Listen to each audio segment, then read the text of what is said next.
बिस्मिल्लाहिर्रहमानिर्रहीम। अस्सलामुअलैकुम। सिरात मुस्तकीम सऊदी न्यूज़ चैनल में आप सबको खुश आमदीद कहा जाता है।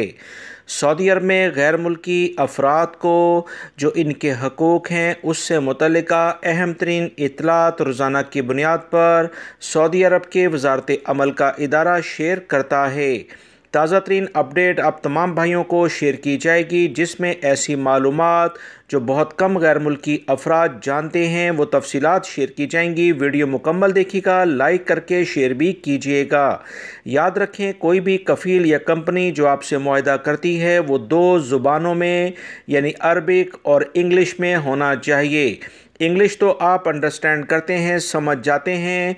अरबिक का भी वही माना होना चाहिए जो कि इंग्लिश के लिहाज से बनता है, क्योंकि अदालत में जब दोनों ज़ुबानों में अहमियत अरबी ज़ुबान को दी जाएगी, जो अरबी ज़ुबान में किसी वर्कर के साथ मामला तय होंगे वो ज़्यादा अहमियत रखेंगे। लिहाजा किसी हद तक अरबी ज़ुबान को गूगल के ज़रिए आप ट्रांसलेट करके या किसी अरब शख्स से उसकी ट्रांसलेशन करा के कुछ मुतमिन हो जाएं तो ज़्यादा बेहतर है।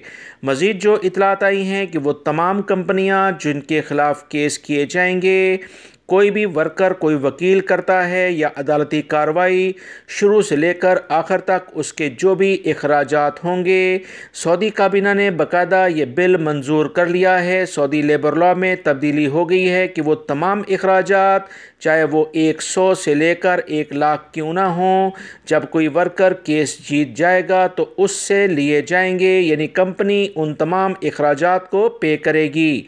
ये तमाम मालूमात गैर मुल्की अफराद को लाजमन पता होनी चाहिए, क्योंकि अगर आप हक पर हैं और आपके पास बिल्कुल सॉलिड और यानी कि पूरे के पूरे सबूत मौजूद हैं तो अपना केस करने में ताख़ीर ना करें। ये तमाम चीज़ें इंशाल्लाह आपको कामयाब करेंगी। याद रखें, सऊदी अरब में बाकायदा कवानीन वाज़िया कर दिए गए हैं कि कोई भी कंपनी अगर वो दिवालियापन का शिकार हो जाती है और अपने वर्कर्स को तनख्वाहें अदा नहीं करती तो ऐसी कंपनी के जो भी जायदाद होगी सऊदी अरब में उसे बेचकर अदालती हुक्म के तहत वर्कर्स के जो भी तनख्वाहें या दीगर वाजबात हैं वो अदा करने का सऊदी अरब के लेबर लॉ में वाज़िया तौर पर एलामिया जारी हो चुका है। वीडियो लाइक करके शेयर भी कीजिएगा। अस्सलामु अलैकुम।